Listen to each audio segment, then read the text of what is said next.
आजची सकाळ तर खूप गोड झाली, पण आहे ना, दुपारच्या नंतर असं काही होईल ना, असं स्वप्नात सुद्धा वाटलं नव्हतं. तर झालं काय ना, चला तुम्हाला पुढे सांगते. पहिले तर आहे ना, शॉपिंगला गेलो होतो. खूप साऱ्या चप्पल बघितल्या, पण मला त्यातली ना, एकदम युनिक चप्पल आवडली. हे सगळं मी कशासाठी घेते ना, हे तर तुम्हाला मी येणाऱ्या व्लॉगमध्ये सांगते. त्यानंतर अचानक पाऊस चालू झाला आणि मग काय मला इतकं टेन्शन आलं. म्हटलं, बापरे! त्याच्यानंतर गारा वगैरे पडल्या. तुमच्याकडे पडला का पाऊस? हे नक्की कमेंट करून सांगा. त्यानंतर पाऊस उघडल्यानंतर एवढं छान ऑरेंज वातावरण झालं होतं आणि हे बघा माझं मनी प्लांट किती छान ग्रो होत चाललेलं आहे.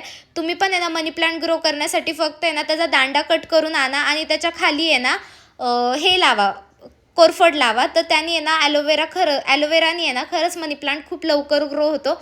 माझंसुद्धा तसाच झालेला होता आणि त्यानंतर म्हटलं चला बाहेर एवढा छान असा पाऊस पडतोय, तर आपण फक्कड असा चहा ठेवावा. मग त्यासाठी ना आमच्या दोघांसाठी चहा वगैरे ठेवला आणि बापरे! एवढा जास्त पाऊस होता.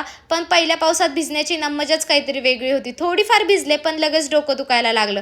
त्यानंतर ह्यांनी मला फोर्स करून एल्प्रोला नेलं आणि एल्प्रो मॉलला खूप जास्त फिरलो आणि असा काहीसा संपवला मी दिवस. चला मग बाय, भेटूया आपण उद्या.